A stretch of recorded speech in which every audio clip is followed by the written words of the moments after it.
Niki dibuka ke ngeri. Niki soalnya urusannya niku tekan dunia.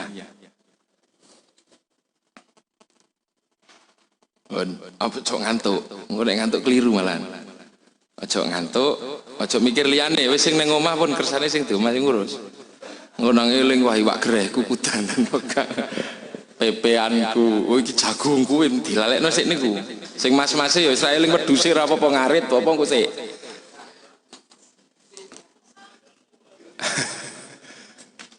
Jadi ada sejarah panjang yang ditutup oleh Allah. Allah pernah menutup sebuah sejarah panjang tentang dunia. Ditutup sama Allah, dibikin sejarah baru. Sejarah baru itu dengan diciptakannya Nabi Adam.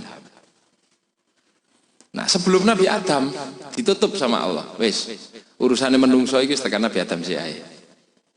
Yang disebut man dalam Ataja'aluman oleh Imam Nawawi teng tafsir Munir diarani Banul Jan bangsane niku utawa teng tafsir Ibnu Katsir yang mboten keliru Banun Nisa barang niku dilalekno sik niku nggih.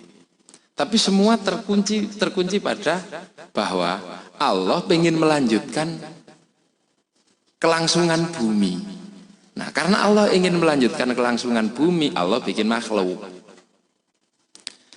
Secara tauhid, semua makhluk pernah ditanya oleh Allah.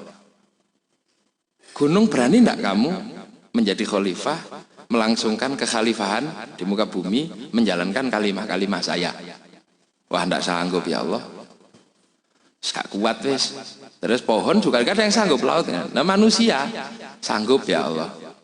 Ya wis nek kamu sanggup, tak dadekno khalifah. Nah, begitu tak jadikan khalifah, teges gitu. Sing komplain pertama malaikat. Mosok panjenengan aja gawe makhluk sing senengane ngrusak ya Allah. Wis aku lalu yang ngerti timbangane kona malaikat. Iku tauhid kita kan berangkat dari situ. Kenapa kita mesti ibadah kepada Allah itu tauhid kita kan berangkat dari situ. Nah, di saat penciptaan itu dimulai, ternyata Allah juga sudah punya makhluk yang namanya iblis. Mitsewu ini sudah punya makhluk yang namanya iblis. Lah ketika kekhalifahan itu jatuh ke tangan manusia, iblis lah mboten trimo. Moh ya Allah. Ya lek kon moh ya wis. Pisah saiki karo Adam. Pisah karo aku budal loro-lorone. Pergilah ke dunia berdua. Sing ngoten niku. Lah tapi Nabi Adam diajari ilmu, iblis minta perjanjian dua.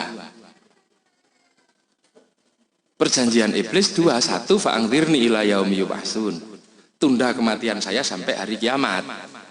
Yang kedua, izinkan saya untuk menggoda anak cucu Adam. Ya wis gak apa-apa, beres lah gitu kan, boleh kata Allah. Nah atas perjanjian itu, setiap kita bikin rekayasa bikin anak tiap malam, terus kemudian lahir anak blecet gitu, itu Allah juga tidak kemudian membiarkan makhluk itu lahir apa adanya. Allah juga masih mengikat perjanjian itu. Di antara nafsnya manusia sebagai lem ke ruh dan jasad, itu di sela-sela itu kan dititipi makhluk oleh Allah. Antara nafs ke ruh itu dititipi dua makhluk Allah yang namanya malaikat. Nah, yang dari nafs ke jasad dititipi dua makhluk Allah, anak cucunya iblis sebagai bagian dari perjanjian kepada Allah. Nah, ini nek cara Jawa, nek wong Jawa biasanya biyen dipasani terus metu dadi dulur papat lima pancer itu lho, Bu. Nek cara awak dhewe kan jenengane korin. Korin konco gitu. Nah, tinggal nanti kemudian agama itu kan yang khitoh, cara NU itu khitoh kekhalifahan manusia yang dikasih kalimah Allah itu kan tinggal milih akhirnya apakah nafsnya manusia ini dalam memakan cara melahap perintah-perintah Allah ini bisa condong ke jasad atau condong ke ruh. Kalau condong ke jasad ya sing dadi jasate. Kalau condong keruh, ya sing dadi uluhiyahe. Nah, yang dari jasad ini dari nafs ke jasad. Ini yang orang berpikir melahirkan sekian banyak disiplin ilmu. Ada ilmu kedokteran, ada ilmu fisika, ada ilmu matematika, ada ilmu astronomi. Ilmu ini wakeh gitu. Nah, yang dari nafs ke ruh ini juga menghasilkan banyak sekali disiplin ilmu. Nah, yang paling terkenal dari disiplin ilmu itu adalah ilmu tauhid, atau kemudian kita lebih kenal dengan ilmu tasawuf. Nah, di situ kan sudah mulai kelihatan disiplin ilmu masing-masing dari khitoh Allah itu. Nek coro kita, nenek moyang kita, ilmu antarane nafs ke jasad itu menghasilkan ilmu nafsul ammaroh atau nafsul lawamah. Nek ilmu dari nafs ke ruh menghasilkan ilmu nafsul mutmainnah. Nek iso digabung dua-duanya itu namanya insan kamil. Nah, itu kan punya disiplin ilmu masing-masing. Nah, setelah itu semuanya komplit, khitoh kekhalifahan medun teng Nabi Adam, terus teng Nabi Idris. Rasulan iblis itu sudah muncul di zaman Nabi Adam lewat Qabil. Ini sama-sama bertarung nih. Nek cara ilmu tauhid niki padha-padha gelut niki. Khitohe Rasul Gusti Allah sing jenengane menungso, khitoh kerasulan iblis turun. Nah, zaman Adam, Nabi Adam teng Nabi Idris. Gitu. Nabi Idris teng Nabi Nuh. Niku pun konslet, sisa-sisa pengikutnya niki, pengikutnya Qabil itu tidak menjadi penyembah Allah. Sudah bergeser ke sini. Dia menjadi penyokong kekuatannya Nabi Idris. Ketika Nabi Idris meninggal, turun ke Nabi Nuh. Itu menjadi penyokong sebagian ke situ, dan tidak ada kekuatan yang tidak mau ke kelompoknya Nabi Nuh. Mereka bikin agama yang sebagaimana agama yang diajarkan Nabi Idris, tidak mau melangsungkan kerasulan. Nah, agama mereka disebut Ahlul Kitab dalam Al-Quran itu 3 kali disebut namanya agama Sobi'ah. Yang sekarang masih ada sisa-sisanya Sobi'ah Mandaiyun. Ada di Irak dan di Iran. Itu nabinya ya Nabi Idris. Nek teng mriki insyaallah nabine anyar sing paling anyar Nabi Musa tek mek niku tok. Jalur kekhalifahan itu sudah zaman Nabi Idris pun geser. Cuman Musa tek ini kan nabi ra serius. Nabi sebulan kok tobat niku wis ra mutu. Lho Nabi kok sebulan kok tobat. Nah, terus juga Adram, Idris, Nuh, Hud, Soleh ke bawah. Zamannya Nabi Nuh pecah lagi. Garis kerasulan ini yang satu bergeser ke Kanaan. Artinya faksi kekhalifahan utusan Allah ke utusan ini sudah bergeser. Nah, sampai ke Nabi Ibrahim. Zaman Nabi Ibrahim, Bani Israel nih, Yahudi juga sama. Yahudi tidak mau mengikuti kerasulan berikutnya dengan alasan bahwa kerasulan berikutnya ini kurang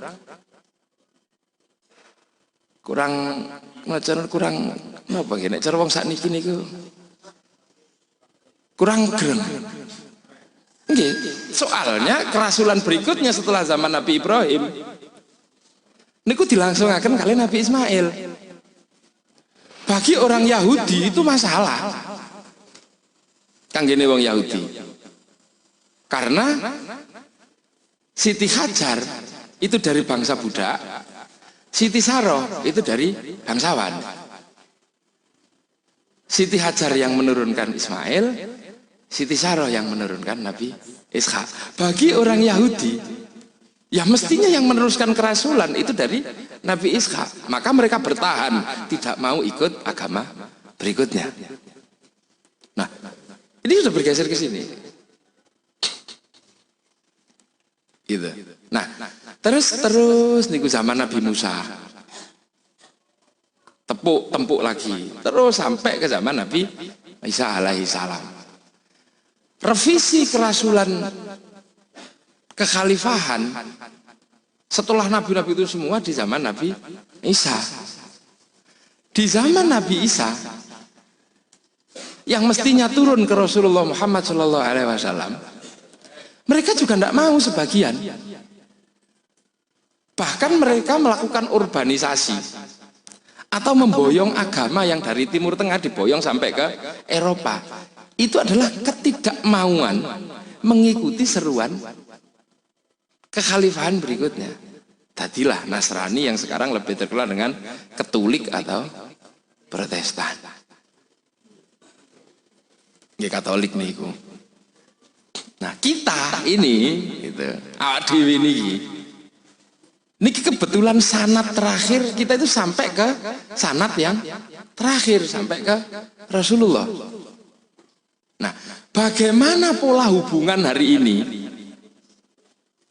Pola hubungan antara Islam yang dari zaman Adam turun gini. Nah, dengan yang sudah nyempal tadi itu, yang tidak mau ke revisi berikutnya, Yahudi, yang sekarang pusatnya ada di Israel. Nasrani yang sekarang pusatnya ada di Roma. Ini pola hubungannya kayak napa? Kalau kita urut dari situ, nanti kita buka satu-satu, baru kita tahu persis makna ayat walantar do angkal Yahudu walan Nasoro ini pun lebih ketok. Nah itu kalau kita runut, itu sajane tarungnya nopo? Nggih tarung kekhalifahane menungso kalih tarung kekhalifahane iblis. Kita ikut hari ini, kita ikut Rasulullah. Nah, hari ini itu ada yang bisa komunikasi langsung dengan iblisnya. Enten. Lho sak niki teng donya niki enten sebuah thariqah ya. Sing sesembahane niku langsung iblisnya sing berhadapan kali Adam. Ampun sembrono. Nek kiai niku tesih dawa sakniki nek ajeng ngendhek bis ngoten niku sak hizib dawa bise mokok ngoten niku. Nek pengikut sing penyembah iblis langsung hari ini niku meng beberapa 4 kata apa 5 kata niku nek meng pesawat niku ceblok. Aliran niku jenenge Freemasonry. Ojo sembrono. Lho awak dhewe niki lak dawa. Sadurunge tekan Gusti Allah ila hadrati Syekh Sunan Sendang, wasilah runu sik. Terus ila hadrati Sunan Ngampel. Munggah ila hadrati Nabiul Mustafa. Oke, munggah. Lek riko langsung ila hadrati iblis langsung. Lha ampun sembrono. Kenapa hizib kiai kalah bolak-balik itu kenapa? Bukan karena kiainya nggak ikhlas, bukan karena kiainya kurang riyadhah, boten. Karena secara spiritual di sana juga permainannya luar biasa. Itu. Ya persis kayak Nabi Musa dikerjain Nabi Musa Samiri sama. Karena Musa Samiri langsung berhubungan dengan yang di sana. Nabi Adam lah, Nabi Musa barusan ketemu Nabi Khidir. Nek Musa Samirinya langsung berhubungan dengan yang di sana, ya kalah, sapi aja bisa bunyi. Udah ampun, ini sisi lain dari diniyah ahli sunnah wal jamaah. Nek awak dhewe niku nyambut gawe, nggih. Niku nandur urusan halal haram niku, bangun masjid apa iuran. Nek kelompok niki ngerusui mesin falas niku teng bursa efek diketeki niku pun menggok niku jumlah falas pun berubah. Niku ngalahno pesugihan celeng wong niku pun kalah.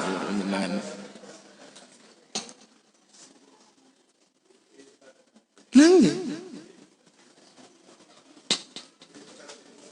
Lah, niki. Mungkin diudari siji niku. Ahli sunnah wal jamaah itu kan bukan semata-mata cerita pelajaran aswaja. Pendiri Jamiah Nahdlatul Ulama Kiai Hasyim Asy'ari bukan semata-mata itu. Kan gitu. Mereka mainnya sampai ke situ. Ya sebagaimana kebiasaan kita kalau butuh kekuatan, butuh kandel gitu, sing di-Fatihah sapa ya? Sing ganas wis. Sing ganas iki Sayyidina Umar. Fatihah nang Sayyidina Umar ping 100 gitu, metus kendel kan gitu. Lirika langsung Bismillahirrahmanirrahim ila hadrati Fir'aun al-Fatihah. Itu berlaku Pak. Panjenengan mboten bayangaken itu semua terjadi. Pengikut-pengikut mereka Masya Allah mereka tetap begitu. Allah itu kita mesti lewat Rasulullah. Kalau mereka langsung iblis Pak. Ojo sembrono. Ini dunia spiritual dalam pertarungan antara Islam, antara Yahudi dan Nasrani udah sampai segitu. Lo KJP awak dewe kalau KJP wong Yahudi yo kalah Pak. Soalnya kadame luwih tuwa kadam Yahudi niku. Dileres. Itu jin zaman Nabi Sulaiman niku jelas lebih tua timbangane jin zaman Sunan Ngampel. Leres. Jin zaman Nabi Sulaiman niku tegas kok innahu min Sulaiman wa innahu bismillahirrahmanirrahim ala ta'alu alayya wa atuni muslimin. Tegas. Jin sing zaman Nabi Sunan Ngampel kan paling jin gerumbul pundi ngoten. Kalah Pak. Bener. Sampai segitu sudah. Ngapunten nek dukune niku ampuh-ampuh riko. Riki niku ila hadratin Nabiullah Musa misalnya. Riko langsung ila hadrati Bal'an bin Ba'ura. Dugi. Lah, pertarungan antar khatam. Nah, khatam sing paling kuat nih kan khatam 5 Brawijaya. Ini dalam spiritual Islam itu berlaku.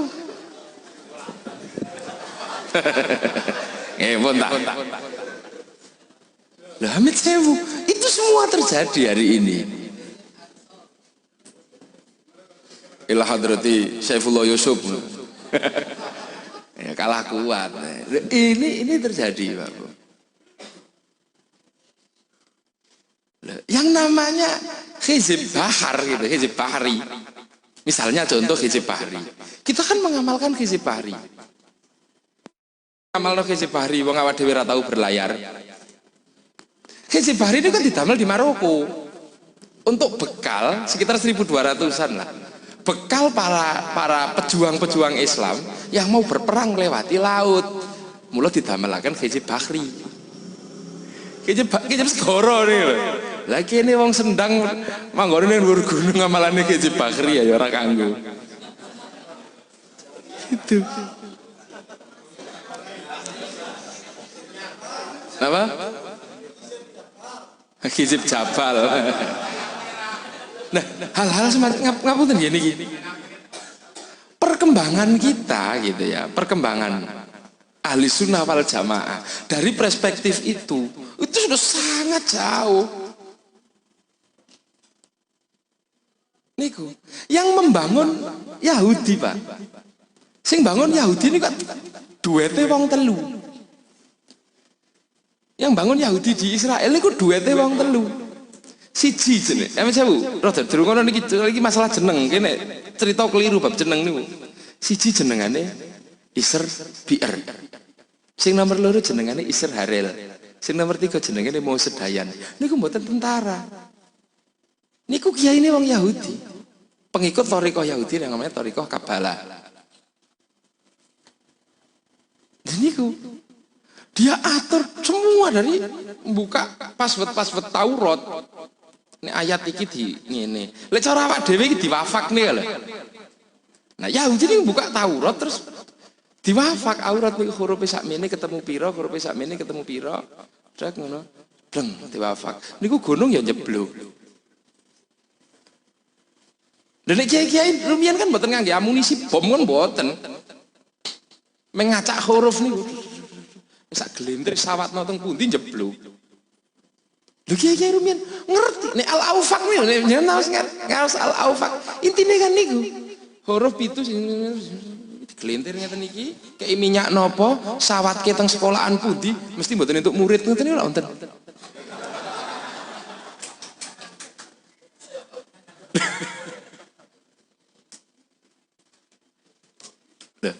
Pertarungan aswaja sampai. Kenapa kita kemudian Inggris dan Belanda Londoi jadi penguasa betul di Asia Tenggara dan Inggris? Soalnya sama-sama bersepakat. Geleh wafak, Pak. Wafak itu ditulis teng marmer. Diencepno teng sebuah niki teng gereja. Gereja niku teng pinggire kali, teng daerah Malaka. Nek sakniki kantung pancangi. Begitu niku manten diencepno teng ngasare, teng ngisore altar. Gereja niku dimeriem dhewe, akhirnya jeblok. Gerejane pun mboten enten tapi wafak itu teng ngisor. Ini ilmu Ahlussunnah wal Jamaah dasar. Bola balik wong Islam niku teng Indonesia lah mboten iso mlaku ta. Utusan Turki Raja sinten niku Sultan Muhammad niku ben mriki kok dideloki kok wong Indonesia iki urung iso Islam mek siji mek loro wis digolekno Syekh Subakir ae. Syekh Subakir dijikok keng Iran, ahline napa? Ahline bikil tumbal. Diwafaki sak Jawa niku dalam waktu tidak lebih dari 100 tahun. Wong sak Jawa wis sebagian besar muslim. Itu permainan iku urusannya soal iku antar password. Cara komputer. Setelah Syekh Subakir kerja diwafaki bleng niku nggih pun beres. Ulama-ulama berikutnya nyebar ke Islam pun gampang. Karena begitu bleng gitu ya, begitu diencepi kali Syekh Subakir, kekuatan wafak yang pernah ditanam oleh orang Hindu di daerah Pamotan, Pagotan, daerah Pagu, di telapak kaki arca yang namanya Totok Kerot. Loh, sampeyan niku, ini tak dongengnya aswaja sih rada nyeleneh titik sing beda karo biasane. Patung Totok Kerot. Loh, Totok Kerot niku sesembahane wong sak Jawa pengikut Siwa. Siwa niku bagiannya enten telu. Enten Kali, enten Durga, enten Pawatri. Durga niku bagian ngerusak, Kali niku bagian ngerawat, Pawatri niku bagian pengetahuan. Niku sesembahane. Nek cara awak dhewe niku kiblate teng Ka'bah, nek dekne niku kiblate teng Totok Kerot niku. Patungnya ngelek motone gawa dhewe teng Pagu. Seluruh orang Hindu niku nyembahi teng ngriku riyen. Niku. Nah, itu simpul niki spiritual niku dipatahaken kalih Syekh Subakir. Nah, sing mboten sabar niku lak Sunan Bonang. Mboten sabar deh. Parani mriko digakno kapak dipecel. Dipecel akhirnya patung Totok Kerot niku sing sisi tangane tengen kan mboten enten. Sempal. Pun nate mboten. Mbok sekali-sekali ziarah religius ngoten. Lho niku pangerane Mbah Buyute dhewe niku.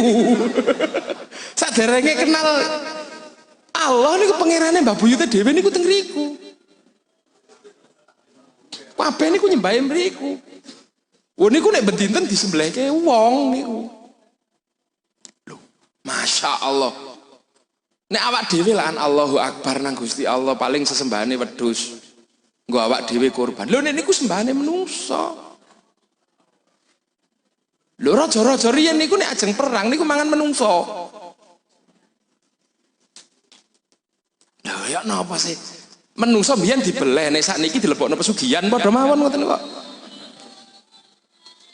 Lho. Niku.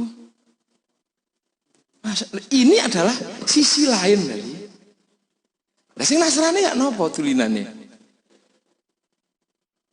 Nasrani itu pernah punya pasukan yang sangat luar biasa dalam perang salib. Itu tidak dikomando oleh siapa-siapa, tapi langsung dikomando oleh bosnya. Namanya pasukan Dracula. Loh, Dracula niku menungso. Cuma nek mateni wong getihe mboten nonton. Pasukan yang nggak bisa dilihat itu, menungso yang terlatih. Karena kemampuan spiritualnya iso mabur-mabur barang niku. Saat ini mburi-mburi terkenal Dracula duwe siung niku. Niku kan pasukan salib yang sangat sadis dan tidak bisa disentuh niku jenenge pasukan Dracula. Gitu. Nek cara serangan terhadap serangan Jogja misalnya pasukan Janur Kuning, kan ada sandi-sandi. Ini pasukan Dracula nih. Nah itu semua bergerak. Sobiah wau nyempal luwe sampai hari ini tetap bergerak dengan eksistensi sabuinya niku. Nah, si nyempal teng Nasrani, dugi-dugi sakniki. Terus pemimpin kewedhe niku nek teng Vatikan nek misa niku kewedene mboten jamak. Sing Yahudi nggih tetep gak ada kerajaan. Sing Islam mboten gak ada. Kan niku, di sing Islam niki kan kemudian menjadi sebuah agama yang cair, tidak ada pemimpin tertinggi. Pemimpin tertinggi ini Gusti Allah niku. Terus ngalir niku biasa. Nah, ini yang kemudian kadang kalau kita tidak sadari, di situ itu letak pertarungannya. Dan itu sumbernya tetap pertarungan nenek moyang, bukan pertarungan semata-mata hari ini. Tarung idqala rabbuka lil malaikati inni jailun dugi aba wastakbaro niku nggih niku. Dugi sini kita tarung. Kiamat sewu. Hizipe panjenengan nek diwadhepke karo hizipe wong Yahudi sing totok. Goyang. Hizipe awak dhewe niku pernah teruji ya zaman perang 10 November nopo. Nah, kesadaran itu semua bahwa ada sisi lain yang bergerak dan sama-sama pengen saling ngunci, niku disadari betul kali Mbah Hasyim Asy'ari. Maka Kiai Hasyim Asy'ari begitu menyadari ada kekuatan yang juga sama-sama bergerak dan saling mengunci. Wong Nahdlatul Ulama niku diwafak kali Mbah Hasyim Asy'ari. Wafake napa? Mboten tanggung-tanggung. Untuk nggamel wafak Nahdlatul Ulama supaya Nahdlatul Ulama niku selamat ila yaumil qiyamah. Niku Mbah Hasyim niku saben dalu salat hajat 2 rakaat. Lho, tapi 2 rakaat mboten angel wong meng 2 rakaat mawon. Tapi rakaat pertama sing diwaos niku sekawan dosa setunggal surat At-Taubah. Lha saiki gak mikir mawon. Rakaat kedua niku sing diwaos niku sekawan dosa setunggal surat Al-Kahfi. Lah nek sampean yo inatena kal kautsar betar layu. Sadaran itu semua. Kadang Bismillahirrahmanirrahim nun Allahu Akbar. Ini kesadaran itu gitu ya. Bahwa ahli sunnah wal jamaah yang kita pahami sebagai manhaj, sebagai jalan untuk kita husnul khotimah, itu di sisi yang lain itu sampai hari ini terjadi pertarungan yang tidak akan pernah berhenti antara kekuatan manusia sama kekuatan iblis. Dereng rampung niku pun sembrono. Nah, kiai ini dhewe wis rumangsa seneng soalnya teng TV-TV wis muncul sebagai tim pemburu hantu. Nek seneng PD pun. Nah, niku dawa mangke niku nek di niku pokoke sederhanane ngoten niku iki. Nah, sakniki niku temune teng pundi? Niku titik temune teng pundi cerita niku wau temune teng pundi? Sing ngremuk kekuatan Islam teng Timur Tengah. Niku sing terkenal kalian with Anglo-Saxon Protestan dengan pelopornya yang namanya Amerika Serikat. sederhana mawon. Amerika Serikat itu yang pundi? Sampai Eropa yang kemudian menganut agama Protestan. Secara tuntunan ke sana, kenapa kemudian diserang adalah kekuatan Islam? Ya intinya dia mewakili perselisihan pertama nih kau, yang mestinya ke Rasulullah dia tetap mengikuti nenek moyangnya. Nah yang kita sebut sebagai provokasi, yang disebut Zionis atau apa hari ini, itu mereka siapa? Mereka sempalan dari sana juga, yang artinya Islam dan Nasrani dan secara spesifik. Bukan di tingkatan masyarakat Indonesia apa, tapi ada pertarungan spiritual yang sampai hari ini belum berakhir. Ini di luar yang kita sebut sebagai toleransi atau apa.